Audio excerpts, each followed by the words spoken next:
Hello my dear students. Today I am here again to discuss with you another very interesting and a contemporary topic of political science. In today's video I will try to explain to you the concept of justice, relating it to the ideas of one of the ardent champions of individual liberty, one of the most famous American philosophers, Robert Nozick. You will be surprised to know that an ardent champion of classical liberalism, Robert Nozick was one of the active supporters of socialist ideas during his student life.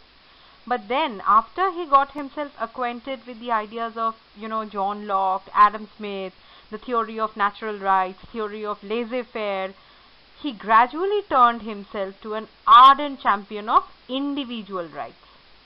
However, before we concentrate on Robert Nozick, his ideas of justice, how he pursued justice, basic ideas, etc., I would like to give you a brief look on the basic concept of justice itself, so that it becomes easier for you to relate Nozick with the concept of justice. Okay, so let's start. Actually, justice in political science can be discussed from a number of perspectives. Basically, what I mean is the concept of justice has many dimensions, as you can also see in the slide.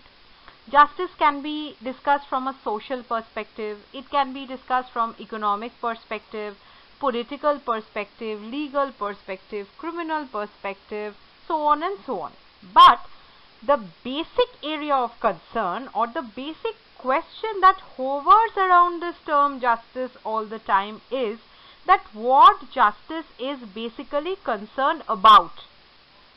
Is it concerned about fairness, or about equality, or like distribution of social goods in the society as per needs in the society?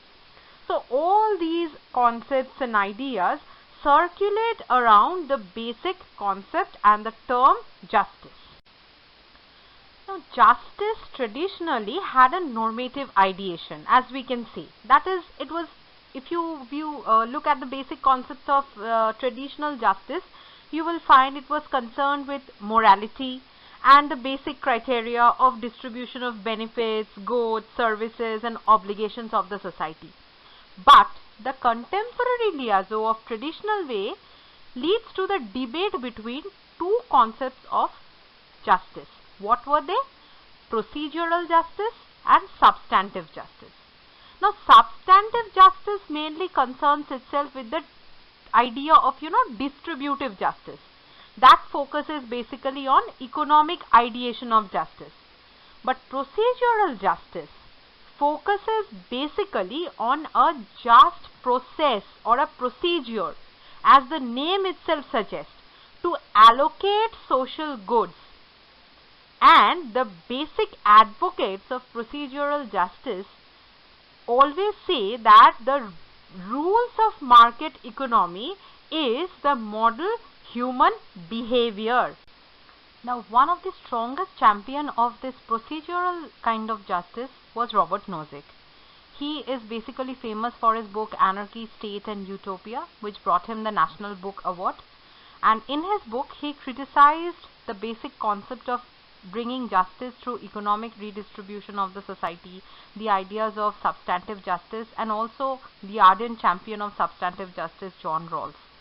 By the way, here I should also tell you that if you want to get a very strong hold on the idea of John Rawls and his idea of justice and what is the meaning of distributive or substantive justice, you can always refer to the videos related to Rawlsian theory of justice which is available in this channel only, because you will get a very lucid idea about the concept of justice through that. But in my video, in this particular video, I would like to talk to you about the concept of procedural justice and related to Robert Nozick. That is how Robert Nozick was actually searching for a just procedure to launch justice in the society. And this procedure was definitely not economic redistribution of the society. Okay? Now, individuals have rights, and there are no things no person can do to them without violating their rights. This is the starting point of his work Anarchy, State and Utopia. Nozick, as I have told you earlier, was a very strong supporter of individual rights. He, in a way of championing individual rights, seeks to solve the old problem of political legitimacy. He starts his book with the central idea that rights of the individuals are something which are absolutely natural, which are primary and inviolable. And every individual is born with a unique value. What is that value? That value is known as rational capacity. According to Nozick, this rational capacity differentiates human beings from all other species on the earth. And this rational capacity helps individuals to take rational decisions on earth also. And as I have told you in the very beginning that he was an ardent follower of John Locke, Adam Smith. So following the Lockean idea of right to property, Nozick also mentioned that every individual have the legitimate right to claim any worldly possession as his own by mixing his own labor and sweat with it. Thus, what I wanted to say was, is that individuals under no circumstances shall be denied their rights by any individual or any other organization. While talking about the rights of the individuals, he also refers to Locke's idea of state of nature, and here Nozick says that in just like Locke, he also believes that in the state of nature people were basically happy, and as you know that they were living a very simple life, and state of nature was pre-political in character, but it was not pre-social at all. So people were living a very happy and a very lively manner, and Nozick says that if this was the condition of the state of nature, then it was very important to protect the right to life, liberty and property of the individuals. And how they should be protected? According to Nozick, the right to life, liberty and property of the individuals should be protected by different protective agencies or security firms who will have the mechanism to curtail violence. Many of these mechanisms would operate in the society. This protection of these agencies would be sold by them as security packages, just like a free market economic good. He further says that the ablest and the most successful agency will be those who can give more efficient protection to his clients, who will solve the problems without violence, and slowly a monopoly of clients will develop in the given geographical area. But he is also well aware of the different problems that may crop up in the society through these protective agencies.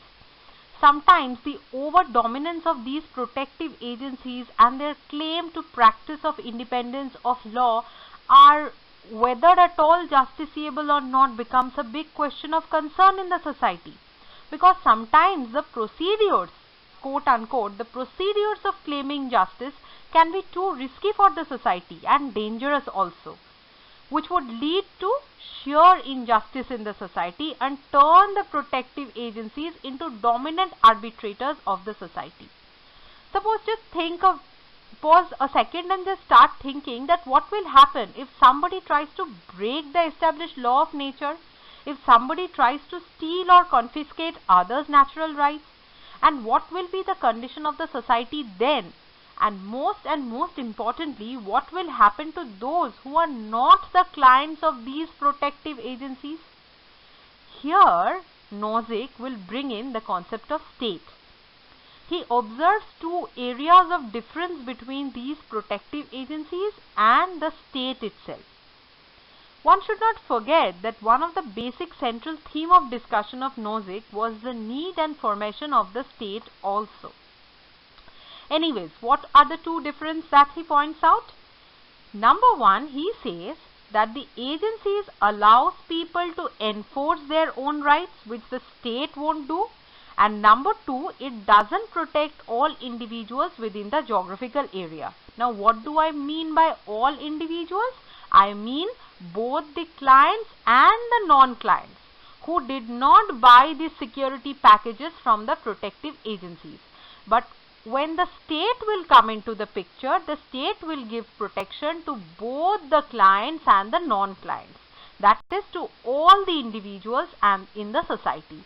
And here is basically, he emphasizes, here is the importance of state according to Nozick. So now invariably the question that follows from this idea is, what will be the nature of the state which will help to bring proper justice in the society? Now in Nozick's state or Nozick's view of state, state should be absolute minimalistic in character. He wants the state to play the role of a mere night watchman who will ensure the law and order of its geographical territory and will not interfere into the relationship between the individual and the market, and should not play any determinate role in the context of distribution and allocation of the social goods.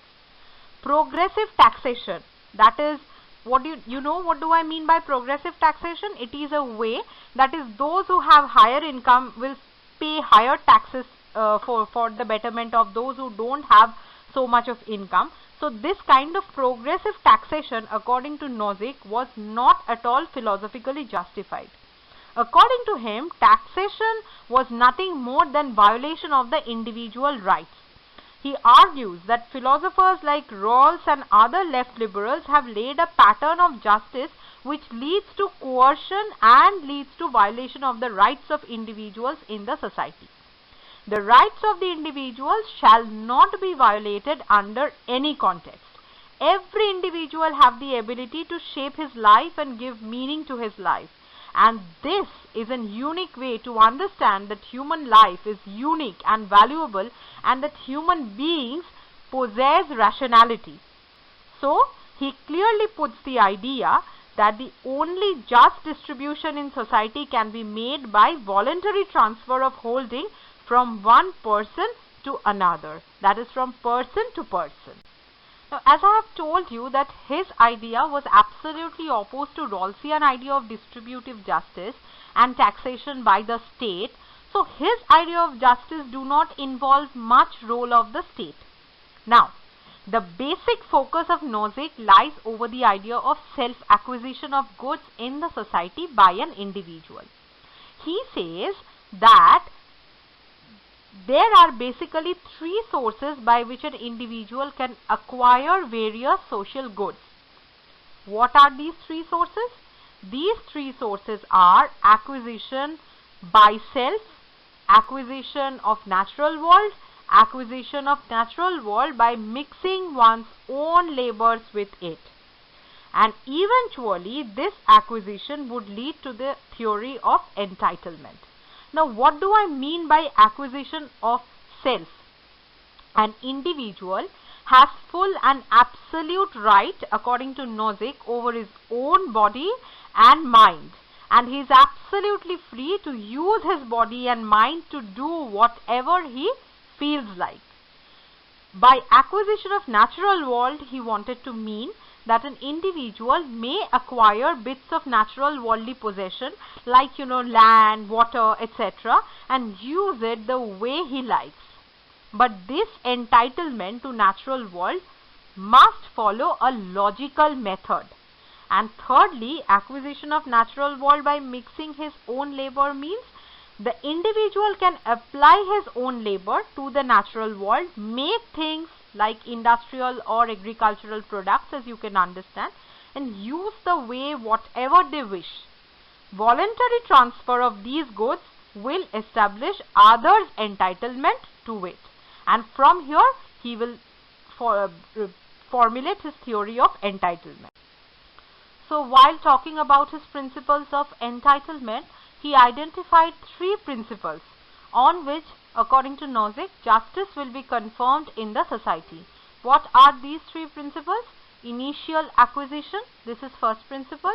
Second is voluntary transfer, and thirdly rectification. In my following slide, I will explain these topics to you. Okay. Now let us have a look at the very first principle, initial acquisition. Initial acquisition is a method whereby an individual comes to appropriate some previously unowned bits of land or natural resources. You can say in the first come first serve basis. But this acquisition should not be made at the cost of worsening off of others, or you can say that this acquisition should not lead to scarcity for others. But what is the limit of acquisition? So that no scarcity for others is created in the society has not been made clear by Nozick. The second principle is voluntary transfer. Voluntary transfer refers to acquisition of property by initial acquisition or by mixing one's own labor, talent, effort, etc. in a market situation. That is, if somebody's labor is used to create a commodity and that person is paid according to existing market rates, then the person who has given his labor should not have any ownership in the commodity. But all these kinds of transfers will be made by a voluntary contract, and no action of force and fraud will be entertained or involved in this process. The third principle is rectification. This is that particular area where the state needs to step in order to restore justice. Because Nozick is well aware of the fact that there will be abundance of involuntary transfers, that is acts of force and fraud, as well as unjust acquisitions of the natural resources in the society. And if this happens, that will lead to sheer injustice in the society. Here, the state should step in to bring back justice in the society. Now, as I have told you time and again in my video that Nozick was a very strong champion of individual rights. He advocated the very, very narrow role of a state and that individuals' rights could not be compromised under any circumstance, and that only will ensure the justice in the society. But before I wrap up my video on him, I must refer to the famous example of Wilt Chamberlain, the famous basketball player given by him. As you know by now that he proposed the entitlement condition of justice, in which a person is entitled to his holding if they were attained by legitimate means. So, if Wilt Chamberlain becomes rich, according to Nozick, because millions of his fans are willing to pay for watching him playing basketball, and it is his legitimate right then to earn like that and become rich day by day through the selling of tickets. In this way, Nozick established firmly that individual rights cannot be curtailed by the state, overburden of taxation cannot be imposed on the people, and justice can never be built on economic distribution of society, which was said earlier by John Rawls and the other advocates of substantive justice. So, Nozick had clearly championed liberal ideas, he had clearly talked about individuals and said that a correct procedure will ensure justice in the society, and overburdening the individuals, progressive taxations will not bring justice in the society. I hope I could make the topic a bit easier for you to understand. I will very soon try to come up with something new. Till then, keep studying and keep well.